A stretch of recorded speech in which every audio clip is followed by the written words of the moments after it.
नमस्कार।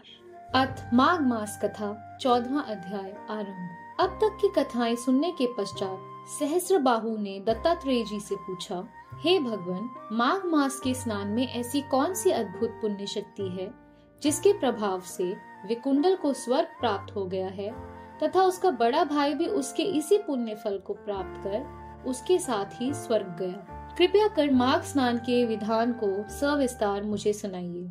मुझे इसे सुनने का अतीव कौतूहल हो रहा है। सहस्त्रबाहु के ये वचन सुनकर भगवान दत्तात्रेय जी ने कहा, हे राजन, जल स्वभाव से ही पवित्र, निर्मल और जीवन शक्तिदायी है। समस्त वेदों ने जल को नारायण स्वरूप माना है। जैसे समस्त ग्रहों में सूर्य देव सर्वोत्तम है, वैसे ही समस्त मासों में माघ मास सर्वोत्तम है। माघ मास में सूर्य के मकर राशि में स्थित रहने के कारण गौखुर जितने जल में ही स्नान करने से पापियों को स्वर्ग प्राप्त हो गया है। यदि निधनता से पीड़ित व्यक्ति इस योग काल में 3 दिन ही नियम पूर्वक स्नान कर ले तो उसकी निर्धनता सर्वदा के लिए समाप्त हो जाती है। इस मास में निर्धनों को थोड़ा बहुत दान अवश्य करना चाहिए। माघ मास अत्यंत पवित्र तथा पुण्य फलदायी है। इसकी समस्त तिथियां पाप नाशक एवं मोक्षदायिनी है।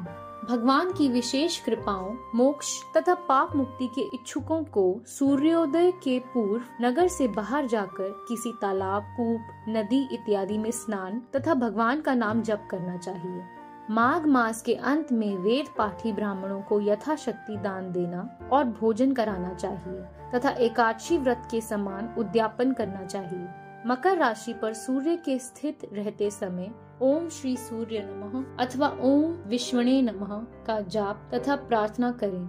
हे प्रभु, हमारे स्नान का हमें यथावत पुण्य फल प्राप्त हो। इसके पश्चात मौन धारण करें। भगवान विष्णु के चरणों में ध्यान लगाकर स्नान करना चाहिए। स्नान के पश्चात प्रतिदिन भगवान विष्णु का ध्यान तथा पूजन भी अवश्य करना चाहिए। हे राजन, यदि जल से भरे घड़े को रात्रि में कमरे से बाहर रखकर प्रातः उस जल से स्नान किया जाए तो तीर्थ स्थान के समान ही पुण्य फल प्राप्त होता है।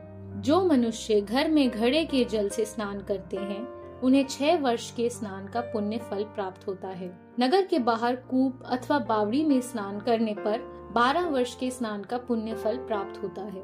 माघ मास में मकर राशि में सूर्य के स्थित काल में जो मनुष्य प्रयागराज में स्नान करते हैं उनके पुण्यों की गणना ब्रह्मा जी भी नहीं कर पाते। अधिक क्या कहा जाए।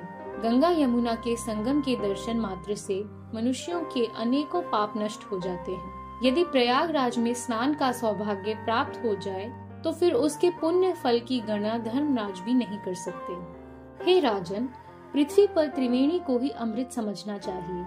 माघ मास में इसकी मुहूर्त भर के लिए प्राप्ति भी देव दुर्लभ है। ब्रह्मा, विष्णु, महेश, रुद्रगण, आदित्य, मरुदगण, गंधर्व लोकपाल सहित सिद्धगण, तत्वारी, ब्रह्माणी, पार्वती, लक्ष्मी, अदिति आदि समस्त देव पत्नियां, नाग पत्नियां, पातकी, रंभा, मेनका, उर्वशी, तिलोत्तमा इत्यादि अप्सराओं का समूह एवं समस्त पितृगण सतयुग में साक्षात रूप धारण करते थे, परंतु कलयुग में प्रच्छन्न रूप से समस्त देवगण माघ मास में त्रिवेणी के संगम पर आते हैं। मात्र 3 दिनों के प्रयागराज स्नान का फल कांचन मालिनी ने एक राक्षस को प्रदान कर उसे पाप मुक्त कराकर स्वर्ग प्राप्त कराया था। इतनी कथा सुनकर सहस्त्रार्जुन ने निवेदन किया, हे प्रभु, वह राक्षस कौन था? कांचन मालिनी कौन थी? उसने किस कारण अपने पुण्य का दान राक्षस को दिया था? उसकी सद्गति किस प्रकार हुई थी?